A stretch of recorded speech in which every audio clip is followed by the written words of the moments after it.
Hey there, comic fans. I'm back from the comic shop again today. Got 5 new comics.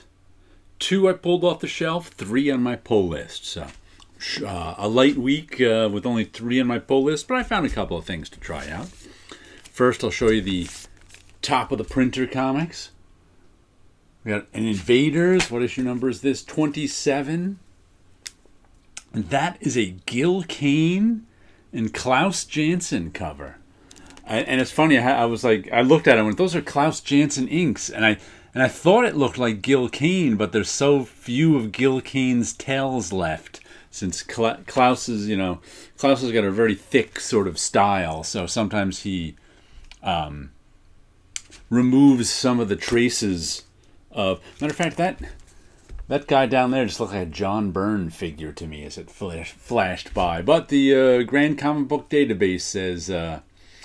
Gil Kane and Klaus Janson. And then we got an issue of Fear Agent, which I assume, who's this? Opeña. What's his first name? Jorge? I can't remember what his first name is. But I assume he did the cover because he did the inside. That looks like his style. But this is an issue of Fear Agent. This is the Fear Agent 19. This is the first Rick Remender written book that I ever read and got into. It was a lot of fun. I forget how many issues it was, 20, 30, but it like changed basic concepts like 3 times during the run. It was very strange. They renamed it once even and then went back to the original numbering, and it was very confusing, but had those 2 covers out on top of my printer to look at this week. And let's start with Comic Shop News. West Moon Chronicle. Oh, and by the way, Comic Shop News is for sale if you want to buy it as a business. They announced that in last week's issue, which I just noticed today. Somehow it was like right down here. It said Comic Shop News. After like 30 years and 2,000 issues without a missed deadlines, we thought it'd be a good idea to sell it if someone else wants to keep it going. Not that they're not going to keep it going. But I think they're just looking to sell it. All this latest stuff. I actually found like 3 comics coming out I found in here that I added to my pull list lately. So I like to check it out. Wildcats #1 again. Wonder what that is. I'll have to read about it. I don't even know what the West Moon of the Scout comic.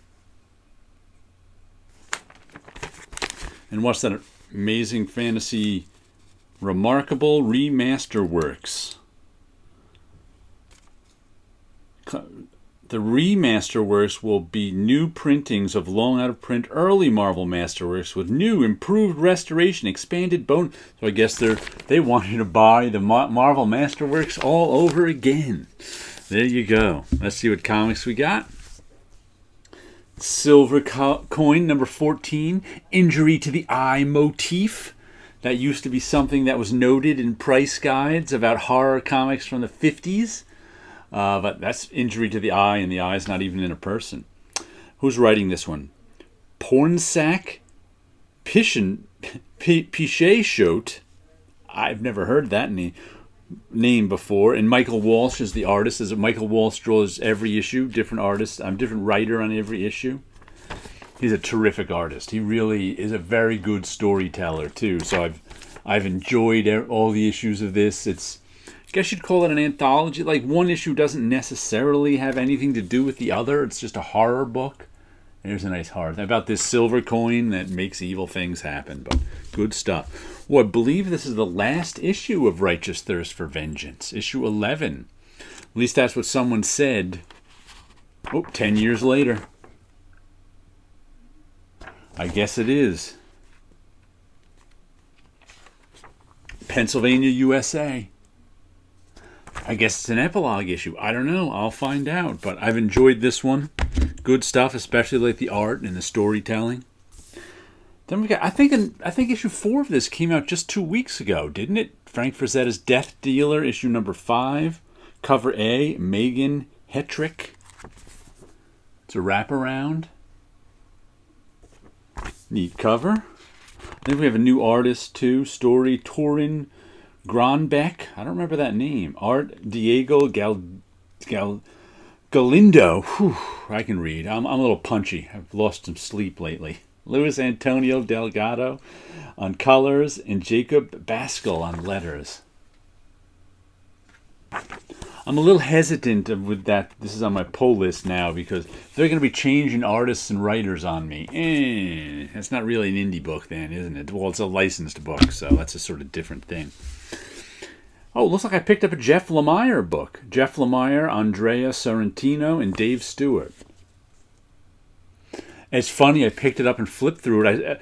Andrea Sorrentino's name caught my eye, and I was like, oh, I think he's an artist I've seen do good things, but I don't remember what he's done. And it was a $4.99 book, right? Yeah, it's an Image book. And it was a $3.99 book. So I was like, oh yeah, $3.99 down there. So I was like, you know what? There's a couple of $4.99 books I was looking through. I'm like, I'm going to get the $3.99 book. This looks a little like a photocopy right there. So I was unsure. Yeah, there's two different styles going on. There's that graphic translation photocopy style and this more illustrative style. There's two things going on. So I think I prefer the more illustrative style. Did he do both of them? Yeah. Andrea Sorrentino and Jeff Lemire are credited just floating in the air. And then Dave Stewart is the colorist. So we'll see. I don't even know what this is about. 10,000 Black Feathers. Then the last one I pulled off the shelf was Love Everlasting, number 2. I guess I never put this one on my pull list. I have a memory of enjoying Love Everlasting, number 1, but I guess I didn't. I probably had a lot of stuff that week, I thought, and was like, I don't need another comic to buy, but since I only had 3 this week, I pulled this one out. This is the one that's done. It's Tom King and Elsa Charretier and Matt Hollingsworth, Clayton Cowles on the letters. That was done in I guess a woman is caught in a romance comic. So in the first issue, there was 3 separate stories done in 3 separate romance styles, and this woman who starred in all 3 slowly became conscious of the fact that she was in a romance comic. So we'll see what they're doing with it. It looks to be done all in sort of one style. This one, this sort of what would you call it? A Bruce Timm, Darwin Cook style. I'd call it that, but we'll see how that goes. All right. Now let me show you a little bit of my work. What do I got back here? Ooh, this is the one I finished this week. Whoops. Falling down. This is one I marker colored this week. I think I showed you the black and white of this last week. Here's how it ended up. This weird multi-headed, one-eyed Cyclops stuff with a fella looking over his shoulder, strange background. Another fella popping up down there with bright orange eyes. This one is just weird. A lot of weirdness in there.